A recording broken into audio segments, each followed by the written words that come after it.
As I was thinking about what I'd like to speak about today for my keynote address.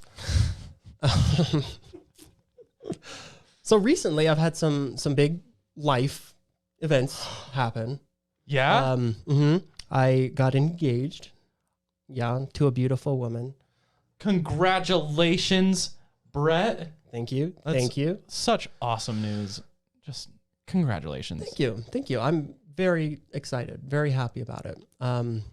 To a beautiful woman named Marissa. And we've been dating for a few years now and got engaged. And the next step after engagement typically comes a wedding, right? Mm-hmm. And how it came about that I decided what to talk about today. Yeah. Everyone asks when you get engaged. The next question is, when are you getting married? when are you getting married? What's the wedding going to be like? How many times a day do you hear that? Oh my gosh, a lot. Is it exhausting? Well, actually, yes, it's exhausting because we still don't know. It's still up in the air. We haven't decided for sure. And there's just a million directions you can go with something like this. And I'm speaking with people and I tell them, well, I don't even necessarily really want all that because it's starting to get really stressful. And that's why I call you Fiance Brett now. I don't call him Brett anymore. I call him Fiance Brett. That's what I go by. I don't call Marissa. I say Fiance Marissa because it's a full-time job being a fiance. And it's the most stressful job in America. So stressful, exhausting, but someone's got to do it. And this guy, it might as well be this guy. That's me. Fiance Brett over here. And I tell people that and they're like, you don't want to do a wedding. What? Mind shattered. Yeah, it's like I told them I hit a baby with a car and ran away. And then drink its blood. If you don't think that's funny, that's hilarious. Yeah. Laugh. We place this odd weight. Like, weight isn't even a sufficient word. This like weird importance on a pedestal of weddings. And I ask people, well, why do I have to do a wedding? Why? And they're like, well, it's just what we do. Bing! Red flag goes off in my challenger brain. I'm like, well, if you just say it's because it's what we do, I'm going to get to the why behind. And you're instantly like, is that what we should do just because it's what we do? Right. I said, do. Should we? I mean, doctors smoked. Right. Doctors smoked. Wait. Huh? Really? Like you're back in the day. Yeah. You're given like a heart transplant. You're like, well, I don't know if they would smoke mid-surgery. That's a little bit, maybe they did. I think that's extreme. But they did, like, recreationally, because they didn't know it was bad. Maybe we don't know weddings are bad yet. I mean, so full disclosure. I'm coming into this conversation completely biased. Mm-hmm. Like, you're not going to have to talk me into this because I eloped in Hawaii. Okay. Mm-hmm. And so I am very anti-wedding. I always have been. But it's a kind of a divisive idea. I know. I can understand why, weddings aren't really for the bride and groom. They're kind of for, let's be honest, they're for everyone else. Everyone but who it should be for? So I'm so fascinated to learn from you today how this came to be. Why do we do it the way we do it? Tell me everything. So today we're talking about the why of weddings. And I have to preface, because I'm going to piss a lot of people off today. I'm not shit-talking weddings. I am shit-talking weddings, but I'm not shit-talking your wedding. Your wedding was beautiful. Your wedding was special.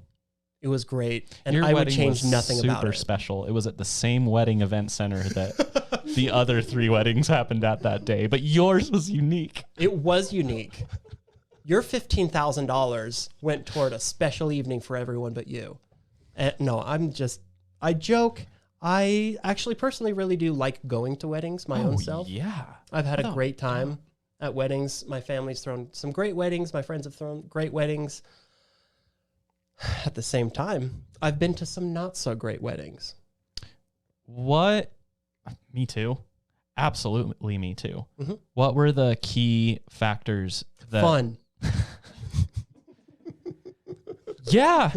I've been to some weddings where I'm like, I'm looking at my clock. Can we go say hi, get an hors d'oeuvre and hit the road? I'm ready to get out of here. But shouldn't a wedding be a party? I would think so. So what are the factors of like... How did we get here, dude? Yeah. How are we here today doing what we do? So every year in the United States, there's like 2.5 million weddings that go on.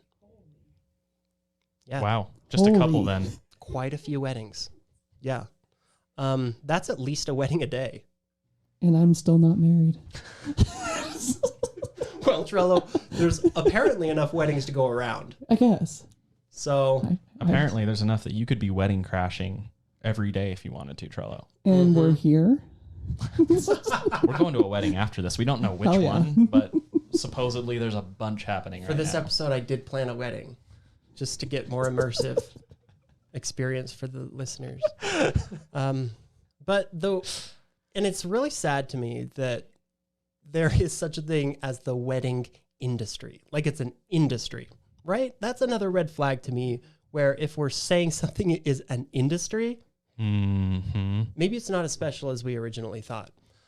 It's like a 50, it's really hard to put an estimate on like what the wedding industry is cost-wise, but it's around like $50 to $70 billion. Oh my gosh, I believe this because, okay. Unbelievable. This is a divisive topic, right? And like you mentioned earlier, Brett, like we're not trying to disparage anyone's wedding, but you are preying on people when they're at their most vulnerable. This is the love of your life. You're getting married. Right. You have to get the best of the best. Don't you want this cake that's an extra $1,000? Don't you want this dress that you're only going to wear one time? Don't you want the fanciest venue?